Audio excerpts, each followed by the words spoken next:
Student, শুরু হচ্ছে আজকে আমাদের একটা নতুন ক্লাস। তো আমরা রয়েছি কোথা থেকে? স্মার্ট গ্যালাক্সি কোচিং সেন্টার থেকে।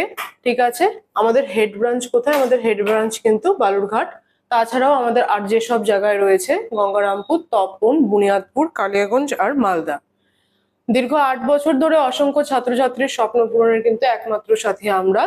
এখানে যে যে এক্সাম গুলোর প্রিপারেশন করানো হয়, দেখো, SSC GD, ANM, GNM, WP, KP, food SI, PSC clerkship.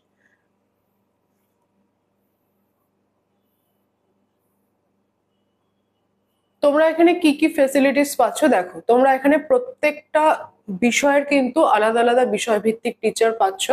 তাছাড়াও প্রত্যেকটা বিষয়ের উপরে বই, সম্পূর্ণ study material, mock test, notes সবই কিন্তু পিডিএফ আকারে তোমরা পেয়ে যাচ্ছ। এছাড়াও সপ্তাহে আমাদের যে কোনো এক্সামের যে প্রিপারেশন, সপ্তাহে 3 দিন করে ক্লাস হয়। ক্লাসের ডিউরেশন থাকে আমাদের 4 থেকে 4.5 ঘন্টা, এবং সপ্তাহের একদিন করে ওএমআর শিটে কিন্তু আমরা সম্পূর্ণ মক টেস্ট নিয়ে থাকি প্রত্যেকটা বিষয়ের উপরেই।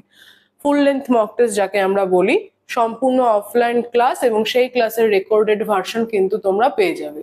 যদি কোনো ক্লাস তোমরা পরে দেখে নিতে চাও, তাহলে কিন্তু সেই রেকর্ডেড ভার্সনটা ডাউনলোড করে দেখে নিতে পারবে। ঠিক আছে, এছাড়াও যে সমস্ত এক্সামের জন্য আমাদের মাঠের প্রিপারেশনের প্রস্তুত আছে, মানে প্রস্তুতির দরকার, তার জন্য কিন্তু আমাদের মাঠে ট্রেনারও রয়েছে। ঠিক আছে, ইভিনিং ক্লাস বা সন্ধ্যাকালীন ক্লাস যেটা হয়, সেটা অ্যাকচুয়ালি আমরা বলে থাকি ডাউট ক্লিয়ারিং ক্লাস। এই যে তোমরা সারাদিন যাবত যে ক্লাসগুলো করছো, তাতে তোমাদের যে ডাউট গুলো থাকছে বা যে কোনো সাবজেক্টে যদি ডাউট থাকে, তার জন্য কিন্তু তোমরা ইভিনিং এরও ক্লাসের সুবিধা এখানে পেয়ে যাচ্ছ। এছাড়াও তোমরা smart Galaxy app, smart Galaxy YouTube চ্যানেলের ফ্রি এবং পেইড ক্লাস তোমরা পেয়ে যাবে সম্পূর্ণ বিনামূল্যে। টেলিগ্রাম গ্রুপে প্রতিদিন তোমরা বিভিন্ন বিষয়ের ওপর প্রশ্ন উত্তর সবই পাবে, এবং তোমরা সেখানে মক টেস্টও দিতে পারো। টেলিগ্রাম চ্যানেল তোমরা জয়েন করো, স্মার্ট গ্যালাক্সি টেলিগ্রাম চ্যানেল, এবং সেই টেলিগ্রাম চ্যানেল থেকে কিন্তু তোমরা নিজেদের প্রিপারেশন কতটা আছে সেটাকে আরো বেশি করে কিন্তু জাজ করতে পারো। ঠিক আছে, এছাড়াও কি আছে, তোমরা যারা দূর থেকে জয়েন করতে চাও তাদের জন্য কিন্তু থাকার সুব্যবস্থা আছে, মানে আবাসিকের ব্যবস্থাও কিন্তু আছে। তবে হ্যাঁ, আবাসিকের ব্যবস্থা আছে শুধু আমাদের বালুরঘাট হেড ব্রাঞ্চে। ছেলেদের এবং মেয়েদের জন্য আলাদা আলাদা আবাসিক থাকছে। ছেলেদের থাকা, মানে ছেলে এবং মেয়ে উভয়েরই তোমার থাকা খাওয়া, 2 বেলা থাকা খাওয়ার ব্যবস্থা, মানে থাকা খাওয়া তো থাকছেই, 2 বেলা খাওয়ার এখানে দেওয়া হয়। ছেলেদের তোমার ক্ষেত্রে লাগবে 2800 টাকা, আর মেয়েদের ক্ষেত্রে কিন্তু থাকছে 3500 টাকা। এছাড়াও অফলাইন কোর্সে ভর্তি হলে অনলাইন ক্লাসের সমস্ত সুবিধাই কিন্তু তোমরা এখানে বিনামূল্যে পাচ্ছ। আমাদের 6 মাসের কোর্স ফি থাকে 8,600 টাকা, 1 বছরের 13,600, আর লাইফ টাইম প্যাকেজে যদি আসো 19,600। লাইফ টাইম প্যাকেজে একবার ভর্তি হওয়ার পরে যতদিন না পর্যন্ত তোমরা চাকরি পাচ্ছ, ততদিন কিন্তু সেখানে পড়াশোনা করতে পারো, এবং সেই ক্ষেত্রে তোমাদের কিন্তু কোনো বয়স সীমা থাকবে না। অনলাইন কোর্সের ক্ষেত্রে 6 মাসের ফিস মাত্র 999 টাকা, আর 1 বছরের ফিস মাত্র 1500 টাকা। সেই ক্ষেত্রে তোমাদের অনলাইন লাইভ ক্লাস এবং সেই ক্লাসের রেকর্ডেড ভিডিও তোমরা পেয়ে যাবে। যে কোনো কোর্সের ক্ষেত্রে কমপক্ষে সপ্তাহে 3 দিন ক্লাস বলেইছি, আর ক্লাসের ডিউরেশন 4 থেকে 4.5 ঘন্টা কিন্তু হয়ে থাকে। আমাদের অনলাইন ক্লাস সম্পূর্ণ টেলিগ্রামের মাধ্যমে নেওয়া হয়। অনলাইন অ্যাডমিশনের জন্য তোমরা এই ইউপিআই নাম্বারে পেমেন্ট করে স্ক্রিনশট দাও, আর এই যে হোয়াটসঅ্যাপ নাম্বার দেখতে পাচ্ছ, এখান থেকে স্ক্রিনশট দিলে তোমাদের কিন্তু গ্রুপ লিংক দিয়ে দেওয়া হবে। খাতা কলম বাদে যাবতীয় একটা প্রিপারেশনের জন্য যা কিছু প্রয়োজন সবই কিন্তু তোমরা এই কোচিং সেন্টার থেকেই পাচ্ছ। ঠিক আছে, আর কি থাকবে? Fully air condition classroom, free wifi. ঠিক আছে, পশ্চিমবঙ্গে যে যে চাকরির প্রস্তুতি আমরা দিয়ে থাকি, তার যে কোনো চাকরির কিন্তু প্রশ্নপক্ষে কমপক্ষে 70% কমনের গ্যারান্টিও আমরা এখান থেকে প্রোভাইড করে থাকি। চলো,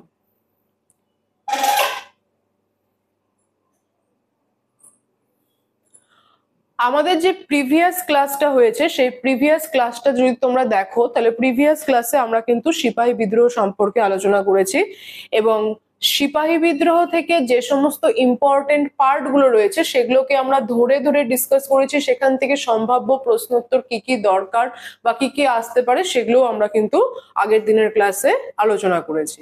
ঠিক আছে, এবার দেখো, আজকে রয়েছে ক্লাস সিপাহী বিদ্রোহ সম্পর্কে গুরুত্বপূর্ণ প্রশ্ন উত্তর। ঠিক আছে, চলো প্রথম প্রশ্ন আমরা আজকে চলে যাচ্ছি। প্রথম প্রশ্ন শুরু করছি। প্রথম প্রশ্নতে বলছে, ইন্ডিয়ান ওয়ার অফ ইন্ডিপেন্ডেন্স এর রচয়িতা কে? ইন্ডিয়ান ওয়ার অফ ইন্ডিপেন্ডেন্সের রচয়িতা কিন্তু বি.ডি. সাভারকার বা বিনায়ক দামোদর সাভারকার, বিনায়ক দামোদর সাভারকার। ঠিক আছে, এই বইটা ইন্ডিয়ান ওয়ার অফ ইন্ডিপেন্ডেন্স, এই বইটা পাবলিশড হয় কত সালে? 1909 সালে, 1909 সালে। Binayak Damodar Savarkar Indian war of independence তার এই বইটাতে কি বলেছেন, এই যে সিপাহী বিদ্রোহ বা 1857 সালে যে মহাবিদ্রোহ, তাকে কিন্তু তিনি বলেছেন যে প্রথম স্বাধীনতার যুদ্ধ। প্রথম স্বাধীনতার যুদ্ধ বলেছে কি বিনায়ক দামোদর সাভারকার। ঠিক আছে, দাদাভাই নওরোজি সম্পর্কে যদি আমরা আলোচনা করি, তাহলে দাদাভাই নওরোজি 1906 সালে ইন্ডিয়ান ন্যাশনাল কংগ্রেসের যে কলকাতা অধিবেশন হয় 1906-তে, 1906 সালে হয় কি, 1906 সালে হয় কলকাতা অধিবেশন, সেখানে কিন্তু তিনি প্রথম স্বরাজের দাবি তোলেন। দাদাভাই নওরোজির লেখা একটা বই কি poverty and un-British rule in India, poverty and un-British rule in India. ঠিক আছে, রমেশচন্দ্র দত্ত, রমেশচন্দ্র দত্তের লেখা বইটা হচ্ছে, রমেশচন্দ্র দত্ত ছিলেন একজন নরমপন্থী। ঠিক আছে, তার লেখা বইটার নাম হচ্ছে economic history, economic history of India, economic history of India. এই বইটা তিনি 1901 সালে লেখেন, 1901। ঠিক আছে, হরিশচন্দ্র মুখোপাধ্যায়ের যে পত্রিকা ছিল সেটার নাম কি হিন্দু প্যাট্রিয়ট, হিন্দু প্যাট্রিয়ট।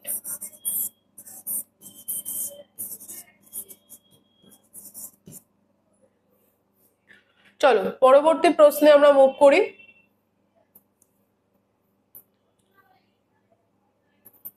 আমাদের সেন্টার সম্পর্কিত যে কোনো ইনফরমেশনের জন্য কিন্তু বা তোমাদের যে কোনো কোয়ারিজ যদি থেকে থাকে, তোমরা কিন্তু আমাদের এই যে হোয়াটসঅ্যাপ নাম্বারটা, নিচে স্ক্রিনে দেওয়া যে হোয়াটসঅ্যাপ নাম্বারটা দেখতে পাচ্ছ 7384198320, এই নাম্বারে কিন্তু হোয়াটসঅ্যাপ করো বা এই নাম্বারে তোমরা কল করে সমস্ত ইনফরমেশন নিয়ে নিতে পারো।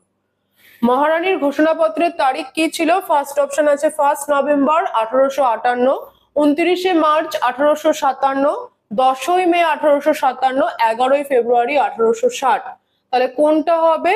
এখানে কিন্তু প্রথম অপশনটাই হয়ে যাবে 1 নভেম্বর 1858। ঠিক আছে, এবং এই মহারানীর ঘোষণাপত্র 1858 সালে যেটা তোমার আসে, সেখানে কিন্তু ভারতের শাসন কার্যের অনেক নীতি ও আদর্শের পরিবর্তন হয়, আর বলা হয় যে দেশীয় রাজ্যগুলির সাথে ইংরেজদের যে সম্পাদিত চুক্তিগুলো আছে সেই চুক্তিগুলো কিন্তু কি করতে হবে, দেশীয় রাজ্যগুলোকে মেনে চলতে হবে। 29 মার্চ 1857 কি হয় না, মঙ্গল পাণ্ডের হাত ধরে, মঙ্গল পাণ্ডের হাত ধরে কিন্তু তোমার সিপাহী বিদ্রোহের সূচনা হয়, সিপাহী বিদ্রোহের সূচনা হয়। 10 মে 1857 মঙ্গল পাণ্ডে মারা যাওয়ার পরে তার যে সিপাহী সৈন্যরা ছিল তারা কিন্তু দিল্লিতে চলে আসে। ঠিক আছে, ব্যারাকপুর থেকে সব দিল্লিতে কিন্তু চলে আসে। পরের প্রশ্ন দেখো, 1857 মহাবিদ্রোহে কানপুরে সিপাহীদের নেতৃত্ব দেন কে? 1857 যে মহাবিদ্রোহ, সেখানে কানপুরে সিপাহীদের নেতৃত্ব দেয় কে? তাতিয়া টোপি, রানী লক্ষ্মীবাই, কুনওয়ার সিং না নানা সাহেব? এখানে সঠিক উত্তর কি হবে? এখানে সঠিক অপশন হবে দুটো, একটা কিন্তু হবে নানা সাহেব আর একটা হবে তাতিয়া টোপি। এই তাতিয়া টোপি আর নানা সাহেবের সাথে আর কে ছিল? আজি মুল্লাহ, আজি মুল্লাহ।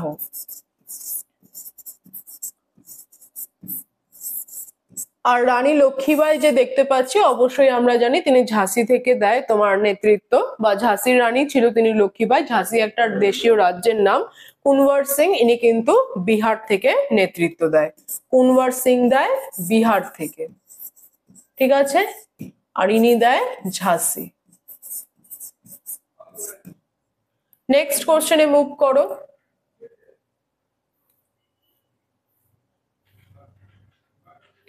4 নম্বর প্রশ্ন, 1857 বিদ্রোহের সময় লখনৌতে বিদ্রোহের নেতৃত্ব দেন কে? 1857 যে বিদ্রোহ হয় তাতে লখনৌতে বিদ্রোহের নেতৃত্ব দেয় কে? বাহাদুর শাহ, নানা সাহেব, লিয়াকত আলী না বেগম হজরত মহল? কোথায়?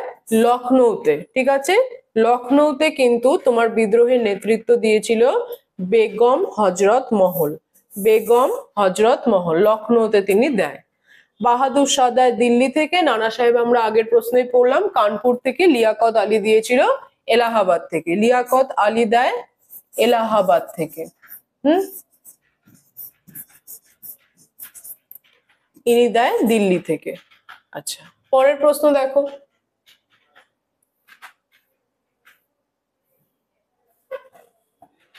দেখো, সিপাহী বিদ্রোহ সূচনার সময় ভারতের গভর্নর জেনারেল কে ছিল? সিপাহী বিদ্রোহের যে সূচনা হয় তাতে ভারতের গভর্নর জেনারেল কে ছিল? লর্ড হেস্টিংস, ওয়েলেসলি, না ডালহৌসি, না ক্যানিং? তাহলে কিন্তু কে হবে উত্তর? সঠিক উত্তর হয়ে যাবে আমাদের কিন্তু লর্ড ক্যানিং। আচ্ছা, লর্ড ক্যানিং সম্পর্কে যদি বলি তাহলে ইনি হচ্ছেন ভারতের শেষ গভর্নর জেনারেল। কি? শেষ গভর্নর জেনারেল। এবং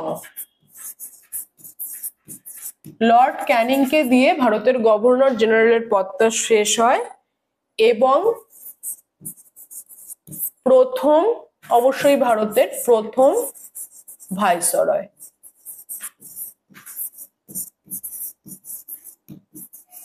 ঠিক আছে, এই লর্ড ক্যানিং এর সময়কাল মানে গভর্নর জেনারেল হিসেবে ছিল 1856 থেকে 1858। 1856 থেকে 1858। 1858 সালে কি আসে? ভারত শাসন আইন বা গভর্নমেন্ট অফ ইন্ডিয়া অ্যাক্ট, যেটা অনুসারে ভারতে কিন্তু তোমার কোম্পানি শাসন ব্যবস্থার অবসান ঘটে। 1859 সালে ভারতের তোমার দণ্ডবিধি সেটার কিন্তু প্রণয়ন করা হয় 1859 সালে। 1858 গেল, 1859 ভারতীয় দণ্ডবিধি বা Indian penal code, Indian penal code বা ভারতীয় দণ্ডবিধি প্রণয়ন করেন কে? লর্ড ক্যানিং। 1859 মানে তখন তিনি ভারতের ভাইসরয়। আচ্ছা, 1861-তে তিনি কি নিয়ে আসে? Indian council act. Indian council act. আর একটা জিনিস নিয়ে আসে, Indian high court act. Indian high court act. ঠিক আছে, লর্ড হেস্টিংস সম্পর্কে যদি দেখো তাহলে লর্ড ওয়ারেন হেস্টিংস আমরা যাকে বলি, তিনি 1773 সালে 1773-এর রেগুলেটিং অ্যাক্টের দ্বারা 1773-এর রেগুলেটিং অ্যাক্টের দ্বারা ভারতে কি করে? দ্বৈত শাসন ব্যবস্থার কিন্তু অবসান ঘটায়। এবং এই 1773 সালে এই রেগুলেটিং অ্যাক্টের দ্বারাই কিন্তু তিনি কলকাতায় কি করে না, কলকাতায় কিন্তু সুপ্রিম কোর্টের প্রতিষ্ঠা করে। ঠিক আছে, এবং কলকাতার যে সুপ্রিম কোর্ট তার প্রথম বিচারপতি কে ছিলেন? Sir Eliza Impey. Sir Eliza Impey ছিলেন সেখানকার প্রথম বিচারপতি। আর গুরুত্বপূর্ণ ঘটনা হেস্টিংসের, 1784 সালে উইলিয়াম জোনসের সাথে মিলে তিনি কিন্তু এশিয়াটিক সোসাইটি প্রতিষ্ঠা করে। ঠিক আছে, উইলিয়াম জোনসের সাথে মিলে তিনি কি করে? এশিয়াটিক সোসাইটি প্রতিষ্ঠা করে। ওয়েলেসলি যদি দেখো, ওয়েলেসলি কি করে? দেখো, ওয়েলেসলির কিন্তু সময়ে অধীনতামূলক মিত্রতা নীতি প্রবর্তন করা হয়। কত সাল? 1798। 1798 অধীনতামূলক মিত্রতা নীতি প্রবর্তন করেন ওয়েলেসলি। 1799 সালে তিনি কি নিয়ে আসে? 1799 সালে তিনি সেন্সরশিপ অফ প্রেস অ্যাক্ট নিয়ে আসে। আর 1800 সালে তিনি কিন্তু কলকাতায় ফোর্ট উইলিয়াম কলেজ এস্টাবলিশ করেন। 1798 তিনি কি করলেন? অধীনতামূলক মিত্রতা নীতি প্রবর্তন করেন। 1799 সেন্সরশিপ অফ প্রেস অ্যাক্ট নিয়ে আসে। 1800 সালে ফোর্ট উইলিয়াম কলেজ এস্টাবলিশ করেন। ডালহৌসি, তো ডালহৌসির সময়কার যদি তুমি দেখো তাহলে ডালহৌসি কিন্তু তোমার পরিচয়ের দিক থেকে সর্বকনিষ্ঠ গভর্নর জেনারেল। এই ডালহৌসি ওয়েলেসলি যেরকম অধীনতামূলক মিত্রতা নীতি প্রবর্তন করে, ডালহৌসি কিন্তু সত্যবিলোপ নীতির প্রবর্তন করেন। সত্যবিলোপ নীতির প্রবর্তন করেন এবং তার সময় 1853 সালে ভারতে প্রথম রেলপথ চালু হয়। কোথা থেকে কোথা পর্যন্ত? বোম্বে থেকে থানে পর্যন্ত। ডালহৌসি সম্পর্কে পরবর্তী প্রশ্নগুলোতে আমরা আরো ইনফরমেশন গ্যাদার করব। ঠিক আছে, চলো পরের প্রশ্ন। চলো,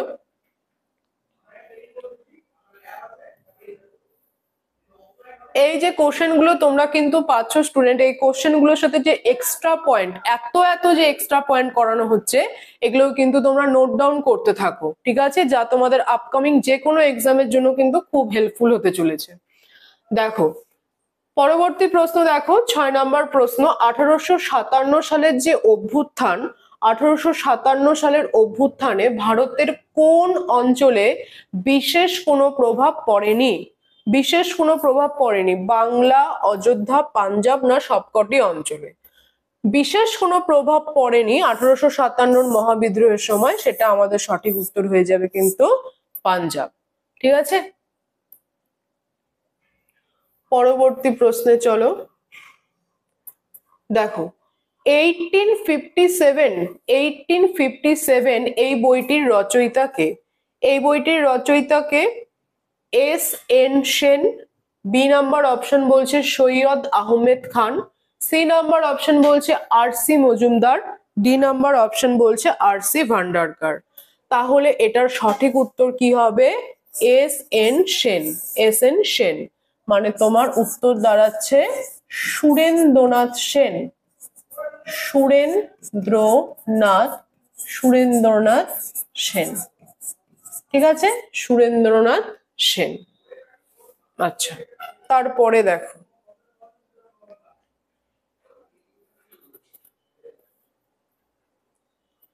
লর্ড ডালহৌসি কবে অযোধ্যা অধিগ্রহণ করেছিল?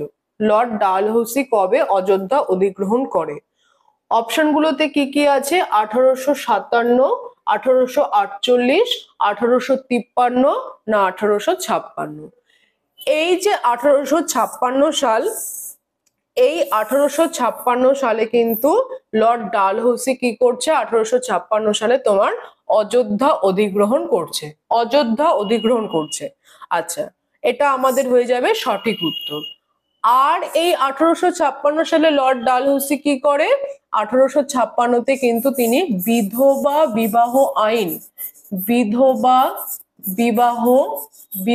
বিবাহ আইন প্রণয়ন করেন বা প্রবর্তন করেন। ঠিক আছে, বিধবা বিবাহ আইন। 1853 সাল যেটা দেখতে পাচ্ছ, এই 1853 সালে প্রথম রেলপথ চালু হয় ভারতবর্ষে। প্রথম রেলপথ 1853 সাল, লর্ড ডালহৌসির সময়। সেই রেলপথ কোথা থেকে কোথা অবধি ছিল? বোম্বে থেকে থানে পর্যন্ত। বোম্বে থেকে থানে। তোমরা যে কোনো প্রশ্ন কিন্তু পড়ার সময় স্টুডেন্ট এইভাবে নোট ডাউন করতে থাকবে, তাতে করে কিন্তু তোমাদের অনেক বেশি সুবিধা হবে। 1848 খ্রিস্টাব্দে দ্বিতীয় ইঙ্গ শিখ যুদ্ধ হয়।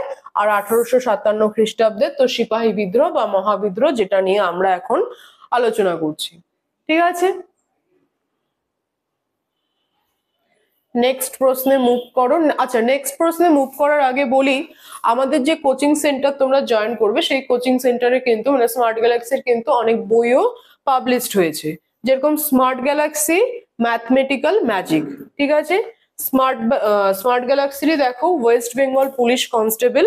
স্মার্ট গ্যালাক্সির রয়েছে কিন্তু কেপি কনস্টেবল। হ্যাঁ, স্মার্ট গ্যালাক্সির রয়েছে কেপি কনস্টেবল।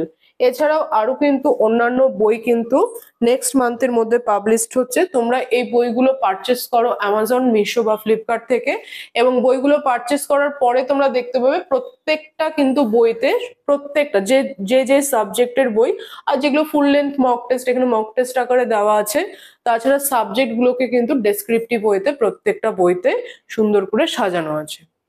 ঠিক আছে, দেখো 9 নম্বর প্রশ্ন, কোন আইন বলে রানী ভিক্টোরিয়া ভারতের সম্রাজ্ঞী হন? কোন আইন বলে রানী ভিক্টোরিয়া ভারতের সম্রাজ্ঞী হন? Option number A royal title আইন বা অ্যাক্ট 1876, 1858 সালের আইন, 1861 সালের কাউন্সিলস আইন, নাকি 1872 সালের আইন? আচ্ছা, কোন আইন বলে হয়? 1876 সালের রয়্যাল টাইটেল অ্যাক্ট। ঠিক আছে, রয়্যাল টাইটেল অ্যাক্ট। আর তোমার রানী ভিক্টোরিয়াকে ভারত সম্রাজ্ঞী কে বলে? ভারত সম্রাজ্ঞী বলে হচ্ছে লর্ড লিটন। লর্ড লিটন। ঠিক আছে, লর্ড লিটন কিন্তু তাকে ভারত সম্রাজ্ঞী বলেন। 1858 সালের আইন নয়, 1861 সালের কাউন্সিল আইন, এটাকে নিয়ে আসে, এটা কিন্তু নিয়ে আসে লর্ড ক্যানিং। লর্ড ক্যানিং নিয়ে আসে তোমার কিন্তু 1861 সালের কাউন্সিল আইন। ঠিক আছে,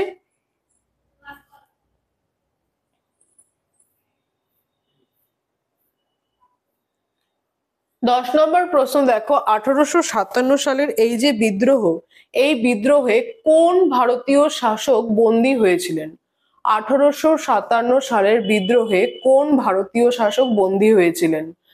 অপশন নাম্বার এ তে কি আছে? নানা সাহেব। অপশন নাম্বার বি তে আছে ঝাঁসির রানী লক্ষ্মীবাই। অপশন নাম্বার সি তে আছে উপরোক্ত কেউ নয়, আর ডি তে আছে বাহাদুর শাহ জাফর। তাহলে কোন ভারতীয় শাসক বন্দী হয়? বাহাদুর শাহ, বাহাদুর শাহ জাফর। ইনি দিল্লির কেন্দ্র থেকে, ইনি কিন্তু দিল্লির কেন্দ্র থেকে নেতৃত্ব দেয়। আর বাহাদুর শাহ জাফরের সাথে কে ছিল? বরেলি, তোমার বরেলি রেজিমেন্টের যে জেনারেল রয়েছে বখত খান। বখত খান কিন্তু সেখানকার যুদ্ধেই তোমার মারা যায়। নানা সাহেব কোথা থেকে দেয়? নানা সাহেব দেয় তোমার কানপুরের যে কেন্দ্র, সেই কানপুরের কেন্দ্র থেকে তোমার নেতৃত্ব দেয় নানা সাহেব, তাতিয়া টোপি আর তোমার আজিম উল্লাহ। ঝাঁসি রানী লক্ষ্মীবাই অবশ্যই ঝাঁসি থেকে নেতৃত্ব দেয়। ঠিক আছে, পরবর্তী প্রশ্ন দেখো,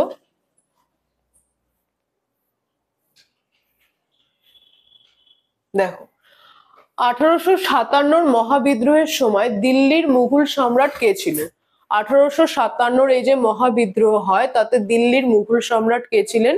মুঘল সম্রাট দ্বিতীয় বাহাদুর শাহ, নাকি বাহাদুর শাহ জাফর, মানে দ্বিতীয় শাহ আলম, বাহাদুর শাহ জাফর, ফারুক শিয়ার, না দ্বিতীয় আলমগীর? তাহলে কে হবে? এটার কিন্তু সঠিক উত্তর হয়ে যাবে মুঘল সম্রাট ছিল বাহাদুর শাহ জাফর। এবং বাহাদুর শাহ জাফরই কিন্তু আমাদের মুঘল সাম্রাজ্যের শেষ সম্রাট। ঠিক আছে, শেষ সম্রাট। ইনি কিন্তু দ্বিতীয় বাহাদুর শাহ নামেও পরিচিত। ঠিক আছে, ফারুক শিয়ার নয়, দ্বিতীয় আলমগীর নয়, দ্বিতীয় শাহ আলমও কিন্তু নয়। দিল্লির মুঘল সম্রাট ছিলেন বাহাদুর শাহ জাফর 1857 মহাবিদ্রোহ বা সিপাহী বিদ্রোহের সময়। 12 নম্বর দেখো, সিপাহী বিদ্রোহের প্রথম শহীদ কে ছিল? সিপাহী বিদ্রোহের প্রথম শহীদ, অপশন নাম্বার এ তে আছে মঙ্গল পান্ডে, অপশন নাম্বার বি তে আছে তাতিয়া টোপি, সি তে আছে নানা সাহেব, ডি তে আছে কুনওয়ার সিং। তাহলে সিপাহী বিদ্রোহের প্রথম শহীদ ছিল কিন্তু মঙ্গল পান্ডে। আর এই মঙ্গল পান্ডের হাত ধরেই কিন্তু সিপাহী বিদ্রোহের সূচনা হয়। মঙ্গল পান্ডের হাত ধরে সিপাহী বিদ্রোহের সূচনা হয় কবে? 29শে মার্চ, 29শে মার্চ 1857। কোথায়? না ব্যারাকপুরে। কোথায় হয়? ব্যারাকপুরে। তাতিয়া টোপি, নানা সাহেব তো আমরা পড়লামই যে এরা কানপুর থেকে নেতৃত্ব দেয়। কুনওয়ার সিং যিনি আছে, ইনি হচ্ছে বিহার থেকে, বিহার থেকে কিন্তু নেতৃত্ব দেয়। ঠিক আছে, বিহার থেকে নেতৃত্ব দেয় কুনওয়ার সিং।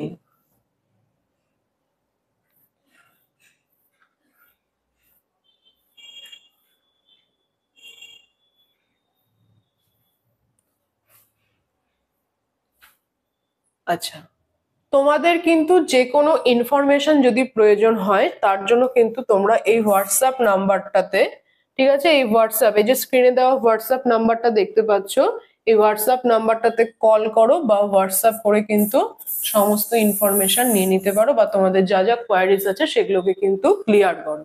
ঠিক আছে, দেখো 13 নম্বর প্রশ্ন, 1857 সালের মহাবিদ্রোহের প্রত্যক্ষ কারণ কি ছিল? অধীনতামূলক মিত্রতা নীতির প্রবর্তন, বি নাম্বার অপশন সত্যবিলোপ নীতির প্রবর্তন, চিরস্থায়ী বন্দোবস্তের প্রবর্তন, না ভারতীয় সেনাবাহিনীতে এনফিল্ড রাইফেলের প্রচলন। তোমরা গতদিনের ক্লাস যদি দেখো, প্রিভিয়াস ক্লাসটা যদি দেখে থাকো, যেখানে সিপাহী বিদ্রোহ সম্পর্কে তোমার বিস্তারিত আলোচনা করা হয়েছে, তার কিন্তু প্রথম পয়েন্টটি ছিল সিপাহী বিদ্রোহের বা মহাবিদ্রোহের প্রত্যক্ষ কারণ কি। তাহলে প্রত্যক্ষ কারণ কি? অবশ্যই ভারতীয় সেনাবাহিনীতে এনফিল্ড রাইফেলের ব্যবহার। ঠিক আছে, এনফিল্ড রাইফেলের ব্যবহার। এবং এনফিল্ড রাইফেলটা কি, কেন এটা তোমার সিপাহী বিদ্রোহ বা মহাবিদ্রোহের প্রত্যক্ষ কারণ হয়ে দাঁড়ায়? কারণ এনফিল্ড রাইফেলে যে কার্তুজটা বলা হয় বা গুজব রটে যে সেটা কিন্তু গরু এবং শূকরের যে তোমার চর্বি সেখান থেকে তৈরি হয়। আর কার্তুজ কি করতে হতো না, দাঁতে ছিঁড়ে কিন্তু রাইফেলে ভরতে হবে।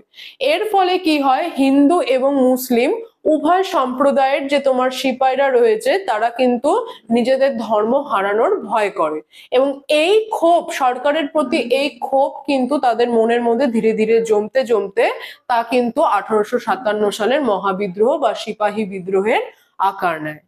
অধীনতামূলক মিত্রতা নীতির প্রবর্তন কে করে? অধীনতামূলক মিত্রতা নীতির প্রবর্তন করে লর্ড ওয়েলেসলি। Lord Wellesley. সত্যবিলোপ নীতির প্রবর্তন কে করে? Lord Dalhousie. Lord Dalhousie. যে কোনো প্রশ্নেরই কিন্তু শুধু উত্তর নয়, বাকি অপশন গুলো নিয়েও আমরা কিন্তু আমাদের যে কোনো ক্লাসে ডিসকাশন করে থাকি, এবং এটা কিন্তু আমাদের কোচিং সেন্টারের প্রত্যেকটা যে তোমার যে কোনো চ্যাপ্টার বা যে সাবজেক্ট আমরা করাই তার জন্য কিন্তু আমরা এভাবে সেম ভাবে কিন্তু ওখানেও পড়ানো হয়। তোমরা এসো, আমাদের ক্লাস জয়েন করো, এবং ক্লাস জয়েন করলে তোমরা নিজেরাই বুঝতে পারবে। চিরস্থায়ী বন্দোবস্তের প্রবর্তন করেন কে? Lord Cornwallis. ঠিক আছে, লর্ড কর্নওয়ালিস। ঠিক আছে, পরবর্তী প্রশ্নে মুভ করি।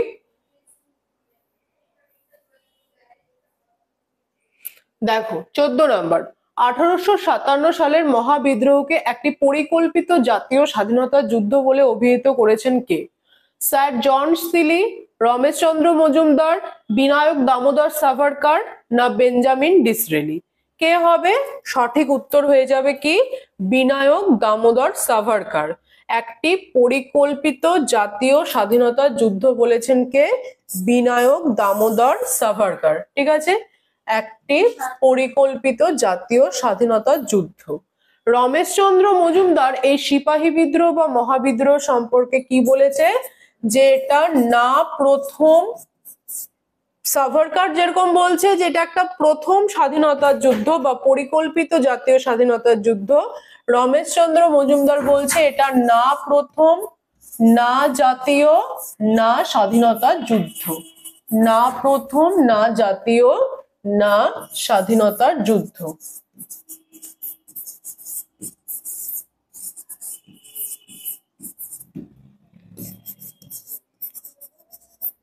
বেঞ্জামিন ডিসরেলি কি বলছে? ডিসরেলি কিন্তু বলছে যে এই যে মহাবিদ্রোহ, এই বা সিপাহী বিদ্রোহ 1857 সালের, এর কারণ ছিল তোমার হচ্ছে গভীর অবিশ্বাস। গভীর অবিশ্বাসে কিন্তু কারণে তোমার এটা হয়। ঠিক আছে, গভীর অবিশ্বাস। ঠিক আছে, পরবর্তী প্রশ্নে চলো।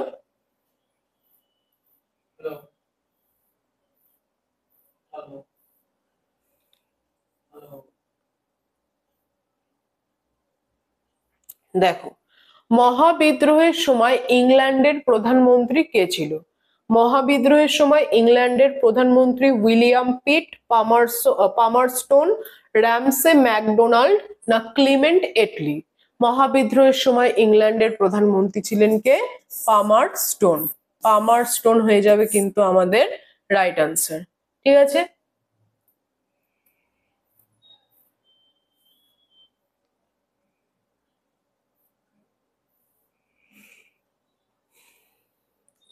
তাতিয়া টোপির প্রকৃত নাম কি ছিল? তাতিয়া টোপির প্রকৃত নাম কি ছিল? দামোদর রাও, মনিরাম দত্ত, ধন্দপন্থ না রামচন্দ্র পাণ্ডুরঙ্গ? তাহলে সঠিক উত্তর কি হবে?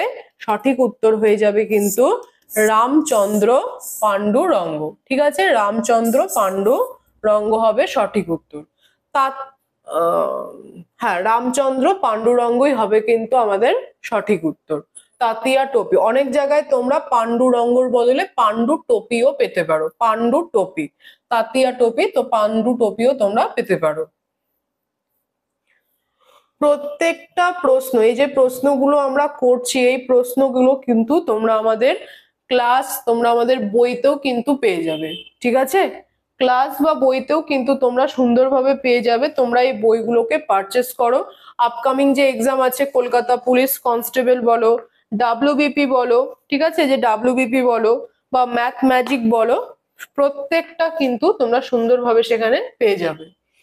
আচ্ছা দেখো, 17 নম্বর প্রশ্ন বলছে, ঝাঁসির রাজ্যটি ব্রিটিশ সাম্রাজ্যভুক্ত করা হয়েছিল। ঝাঁসির রাজ্যটিকে ব্রিটিশ সাম্রাজ্যভুক্ত করা হয় অধীনতামূলক মিত্রতা নীতির মাধ্যমে, সত্যবিলোপ নীতির মাধ্যমে, ঝাঁসির রাজাকে যুদ্ধে পরাস্ত করে না কুশাসনের অজুহাতে? ঝাঁসির রাজ্যটিকে ব্রিটিশ সাম্রাজ্যভুক্ত করা হয় কিন্তু সত্যবিলোপ নীতির মাধ্যমে। সত্যবিলোপ নীতির মাধ্যমে ঝাঁসিকে তোমার কিন্তু ব্রিটিশ সাম্রাজ্যভুক্ত করা হয়। সত্যবিলোপ নীতির মাধ্যমে আর কোন কোন রাজ্যকে ব্রিটিশ সাম্রাজ্যভুক্ত করা হয়েছিল? সাতারা, ভগত, জয়পুর, সম্বলপুর,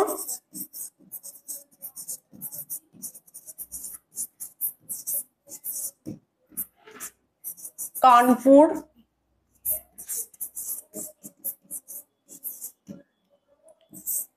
নাগপুর। ঠিক আছে, অধীনতামূলক মিত্রতা নীতির প্রবর্তন করেন কে? অধীনতামূলক মিত্রতা নীতি প্রবর্তন করেন লর্ড ওয়েলেসলি, আর সত্যবিলোপ নীতি প্রবর্তন করেন লর্ড ডালহৌসি। ঝাঁসির রাজাকে যুদ্ধ পরাস্ত করে নয় বা কুশাসনের অজুহাতে কিন্তু নয়। তাহলে ঝাঁসির রাজ্যটিকে ব্রিটিশ সাম্রাজ্যভুক্ত করা হয় সত্যবিলোপ নীতির মাধ্যমে। ঠিক আছে, দেখো পরের প্রশ্ন দেখো,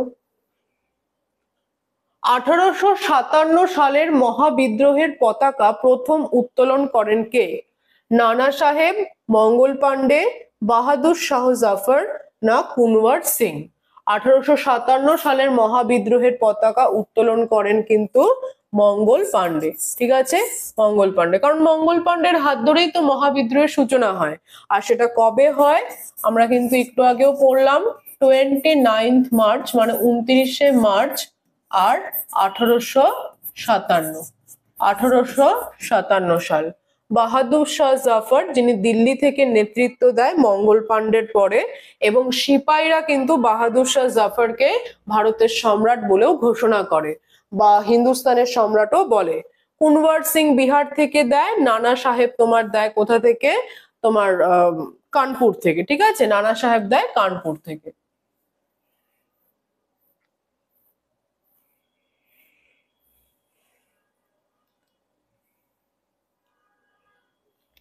পরের প্রশ্ন দেখো, সত্যবিলোপ নীতি প্রবর্তন করে কে? অবশ্যই সত্যবিলোপ নীতি কিন্তু প্রবর্তন করেন লর্ড এলেনবোরো আছে, লর্ড ডালহৌসি আছে, Lord Wellesley R Lord Cornwallis.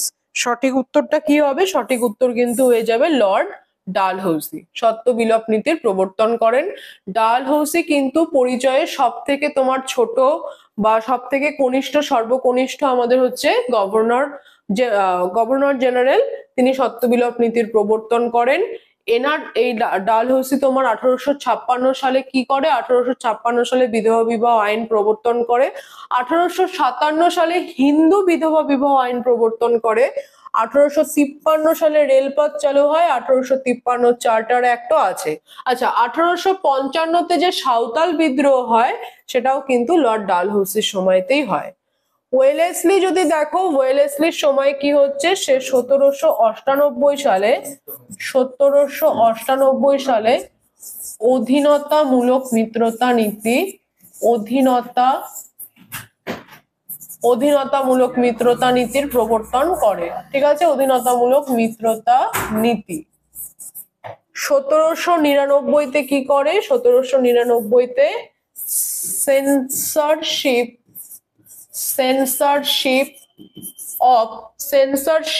Of press act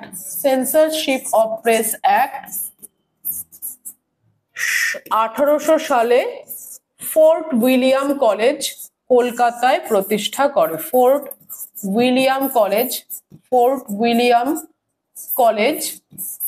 কলকাতায় প্রতিষ্ঠা করে।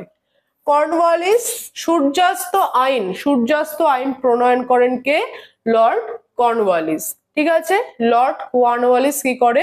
সূর্যাস্ত আইন প্রণয়ন করে। একে সিভিল সার্ভিসের জনক বলা হয়। এই প্রশ্নটা প্রায় পরীক্ষাতে আসে। সিভিল সার্ভিসের জনক কোন গভর্নর জেনারেলকে বলা হয়? লর্ড কর্নওয়ালিসকে তাহলে বলা হয় সিভিল সার্ভিসের জনক। শ্রীরঙ্গপত্তনমের সন্ধি হয় লর্ড কর্নওয়ালিসের সময়তেই। কার সময়ে কোন সন্ধি হয়? কে কোন নীতি প্রবর্তন করে? এই প্রশ্নগুলো কিন্তু তোমাদের যে কোনো এক্সামের জন্য খুব বেশি ইম্পর্টেন্ট। 20 নম্বর প্রশ্ন দেখো, সিপাহী বিদ্রোহের ঠিক পূর্বে ব্রিটিশ কর্তৃপক্ষ যে গাদা বন্দুকের বদলে এনফিল্ড রাইফেল ব্যবহারের সিদ্ধান্ত নিয়েছিল তার নাম কি ছিল? Brown base, white base, green base না ব্ল্যাক বেস? সঠিক উত্তর কি হবে? সঠিক উত্তর কিন্তু হবে ব্রাউন বেস। এনফিল্ড রাইফেলটার নাম ছিল ব্রাউন বেস। ঠিক আছে, brown base, green base, white base বা ব্ল্যাক বেস নয়। এই প্রশ্ন দেখো, 1857 বইটির রচয়িতাকে? এটা আমরা করলাম। এস.এন. সেন, সৈয়দ আহমেদ খান, আর.সি. মজুমদার না আর.সি. ভান্ডারকার? ঠিক আছে, তোমার 1857 বইটির রচয়িতা কিন্তু 1857 এস.এন. সেন। 1857 বইটির রচয়িতাকে? এস.এন. সেন, সুরেন্দ্রনাথ সেন হবে এটা আমাদের রাইট আনসার।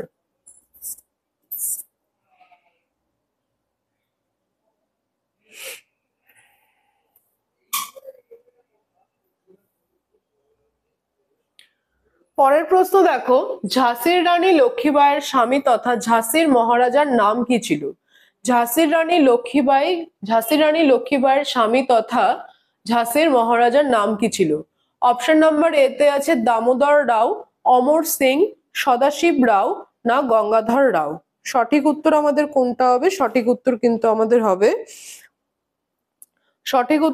আমাদের হয়ে যাবে তোমার গঙ্গাধর রাও। ঠিক আছে, গঙ্গাধর রাও। ঝাঁসির রানী লক্ষ্মীবাইয়ের স্বামী তথা ঝাঁসির মহারাজার নাম ছিল গঙ্গাধর রাও। গঙ্গাধর রাও তোমার নেওয়ালকার। 1842 সালে কিন্তু এদের মানে লক্ষ্মীবাইয়ের সাথে গঙ্গাধর রাওয়ের বিবাহ হয়। 1853 সালে তারা একটা পুত্র তোমার মানে দত্তক পুত্র নেয়। 1853 সালে গঙ্গাধর রাও নেওয়ালকার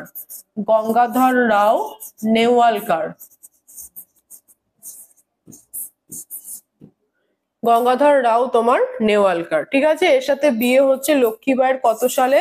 1842 সালে। 1853-তে তারা একটা পুত্র দত্তক নেয়। তথাপিও কিন্তু সত্যবিলোপ নীতি প্রয়োগ করে ঝাঁসিকে নিজের আওতায় আনতে চেয়েছিল লর্ড ডালহৌসি। রানী কিন্তু সেখানে আত্মসমর্পণ করেনি, বরঞ্চ ঝাঁসির নিকট যে একটা জায়গা আছে কল্পি, সেখানে কিন্তু তিনি যুদ্ধক্ষেত্রে নিজেই মানে তোমার প্রাণ ত্যাগ করে। ঠিক আছে, সিপাহী বিদ্রোহে 23 নম্বর প্রশ্ন আমাদের, সিপাহী বিদ্রোহের পরিসমাপ্তির পর ব্রিটিশ সরকার নিম্নলিখিত কোন বিদ্রোহীকে রেঙ্গুনে নির্বাসিত করেন? অপশনগুলো কি আছে? তাতিয়া টোপি, বি নাম্বার অপশন আছে বাহাদুর শাহ জাফর, সি নাম্বার অপশনে আছে তোমার কুনওয়ার সিং আর না নানা সাহেব। তাহলে সিপাহী বিদ্রোহের পরিসমাপ্তির পর ব্রিটিশ সরকার নিম্নলিখিত কোন বিদ্রোহীকে রেঙ্গুনে নির্বাসিত করে? তাহলে তিনি কিন্তু হয়ে যাবে আমাদের বাহাদুর শাহ জাফর। ঠিক আছে, বাহাদুর শাহ জাফর হবে আমাদের রাইট আনসার। বাহাদুর শাহ জাফরের সাথে আর কে ছিল? বরেলি রেজিমেন্টের কিন্তু জেনারেল বখত খান। বখত খান ছিল। বখত খান কিন্তু যুদ্ধেই মারা যায়। আর তোমার বাহাদুর শাহ জাফর যিনি, বাহাদুর শাহ তোমার জাফর কিন্তু পালিয়ে যায়, মানে তাকে রেঙ্গুনে নির্বাসিত করা হয়।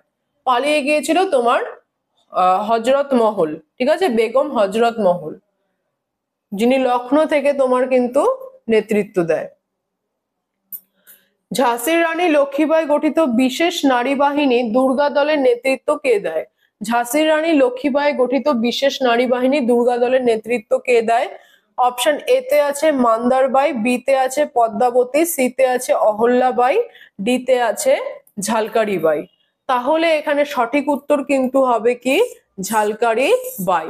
ঠিক আছে, আচ্ছা, ঝাঁসির রানী এই যে লক্ষ্মীবাই, তার অন্তরঙ্গ বান্ধবী তথা সহচরী ছিল কিন্তু মান্দারবাই। রানী লক্ষ্মীবাই কি করে? নারীদেরকে নিয়ে একটা বিশেষ বাহিনী বা দল গঠন করে, যার নাম দেওয়া হয় দুর্গা দল।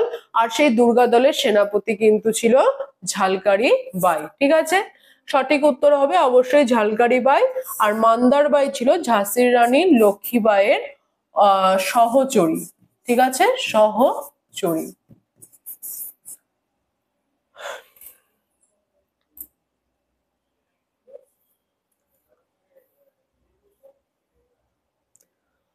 স্টুডেন্ট, তোমরা কিন্তু আমাদের কোচিং সেন্টার জয়েন করো। ঠিক আছে, আমাদের বালুরঘাটে রয়েছে হেড ব্রাঞ্চ, এছাড়াও আমাদের বুনিয়াদপুর, গঙ্গারামপুর, তপন, মালদা এ সমস্ত জায়গাতেও ব্রাঞ্চ আছে। তোমরা আবাসিকের থাকার ব্যবস্থাটা কিন্তু শুধুমাত্র বালুরঘাটেই পাবে। ছেলে এবং মেয়েদের কিন্তু আলাদা আলাদা থাকার ব্যবস্থা রয়েছে। ঠিক আছে, আমাদের প্রচুর স্টুডেন্ট কিন্তু বাইরে থেকে আছে, যারা কিন্তু আমাদের আবাসিকের থেকে ছেলে এবং মেয়ে উভয় কিন্তু তারা পড়াশোনা করছে। ঠিক আছে, তোমাদের এটা হোয়াটসঅ্যাপ নাম্বার যে স্ক্রিনে যাচ্ছে, এই হোয়াটসঅ্যাপ নাম্বারে হোয়াটসঅ্যাপ করো বা ফোন করে কিন্তু যে কোনো ইনফরমেশনই তোমরা এখান থেকে পেয়ে যেতে পারো। 25 নম্বর প্রশ্ন দেখো, 1857 যে বিদ্রোহ হয় তাতে কোন ভারতীয় শাসক বন্দী হয়েছিল? 1857 বিদ্রোহে কোন ভারতীয় শাসক বন্দী হয়? বন্দী হয় নানা সাহেব, ঝাঁসি রানী লক্ষ্মীবাই, উপরোক্ত কেউ নয়, না বাহাদুর শাহ জাফর? বাহাদুর শাহ জাফর। 1857 এই যে সিপাহী বিদ্রোহ বা মহাবিদ্রোহ হয়, তাতে যে সমস্ত নেতারা নেতৃত্ব দেয় তার মধ্যে একমাত্র কিন্তু বন্দী হয় কে? বাহাদুর শাহ জাফর। ঠিক আছে, বাহাদুর শাহ জাফর। তাকে রেঙ্গুনে বন্দী করে তাকে রেঙ্গুনের জেলে কিন্তু নির্বাসিত করা হয়। আচ্ছা, বাহাদুর শাহ জাফর তো তোমার হচ্ছে একমাত্র শাসক যিনি বন্দী হয়। আর মারা যায় কে? লক্ষ্মীবাই। আর বাহাদুর শাহ জাফরের সাথে যে ছিল বখত খান, তারা যুদ্ধে মারা যায়। নানা সাহেব, এটা কানপুর থেকে তিনি কিন্তু নেতৃত্ব দেয়। ঠিক আছে, নানা সাহেব দেয় কানপুর থেকে নেতৃত্ব।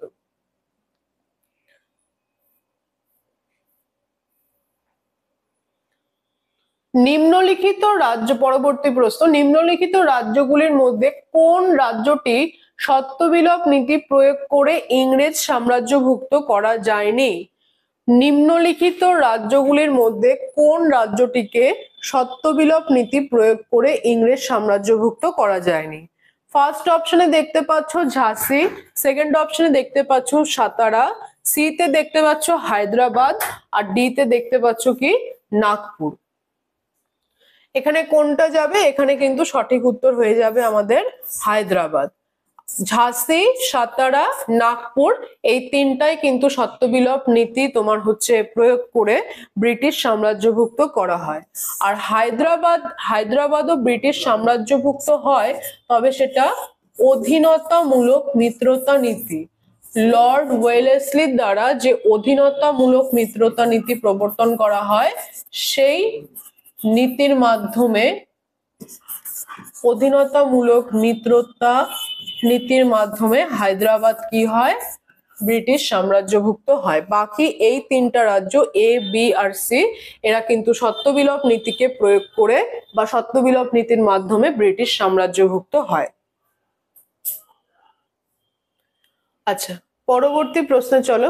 পরবর্তী প্রশ্ন দেখো কি আছে। অযোধ্যার শেষ নবাব কে ছিল? অযোধ্যার শেষ নবাব আসফ উদ্দৌলা, সাদাত খান, সুজা উদ্দৌলা না ওয়াজিদ আলী শাহ? তাহলে কিন্তু আমাদের অযোধ্যার শেষ নবাব কে হয়ে যাবে? অযোধ্যার শেষ নবাব হবে আমাদের ওয়াজিদ আলী শাহ। ঠিক আছে, ওয়াজিদ আলী শাহ হবে আমাদের বাংলার মানে অযোধ্যার কিন্তু শেষ নবাব।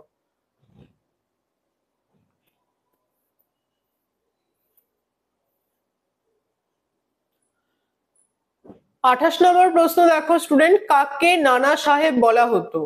প্রথম বাজিরাও, মাধব রাও, দ্বিতীয় বাজিরাও না দ্বিতীয় বাজিরাওয়ের দত্তক পুত্র? নানা সাহেব কাকে বলা হতো? দ্বিতীয় বাজিরাওয়ের কিন্তু দত্তক পুত্র। এই দ্বিতীয় বাজিরাও ছিল শেষ শেষ মারাঠা পেশোয়া। শেষ মারাঠা পেশোয়া ছিল কিন্তু দ্বিতীয় বাজিরাও। ঠিক আছে, তারই দত্তক পুত্র নানা সাহেব। আর নানা সাহেবের যদি প্রকৃত নাম জিজ্ঞেস করে, নানা সাহেবের যদি প্রকৃত নাম জিজ্ঞেস করে, প্রকৃত নাম হবে ধন্দু পন্থ। ধন্দু পন্থ। ঠিক আছে, এই হচ্ছে কিন্তু আমাদের নানা সাহেব। প্রথম বাজিরাও নয়, মাধব রাও নয়, দ্বিতীয় বাজিরাও নয়, দ্বিতীয় বাজিরাওয়ের দত্তক পুত্রকে বলা হচ্ছে নানা সাহেব।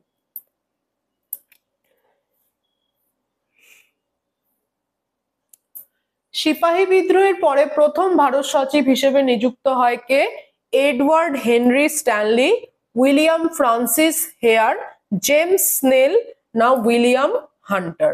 আচ্ছা, সিপাহী বিদ্রোহের পরে প্রথম ভারত সচিব পদটা কিন্তু ছিল মহারানীর ঘোষণাপত্রের পরে, মানে রানীর যে তোমার প্রধান যে তোমার ইসে থাকবে সেই কিন্তু তোমার ভারত সচিব হবে।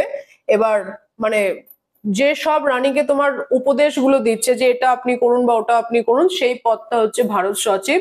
এবং সিপাহী বিদ্রোহের পরে সেই পদ প্রথম তোমার চালু হয়, তখন কিন্তু ছিল এডওয়ার্ড হেনরি স্ট্যানলি। ঠিক আছে, উইলিয়াম ফ্রান্সিস হেয়ার ছিল স্বাধীনতার সময়, ভারত স্বাধীন হওয়ার সময় কিন্তু ভারত সচিব ছিল, স্বাধীনতার সময় ভারত সচিব ছিল তোমার William Francis Hare. William Francis hair.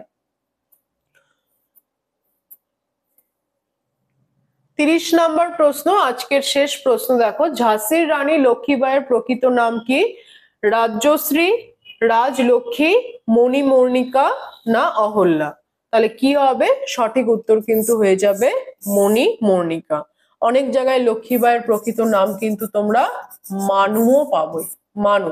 ঠিক আছে, তো এই ছিল আজকের আমাদের 30টা প্রশ্ন। আজকের আমাদের ক্লাস এখানে কমপ্লিট হচ্ছে।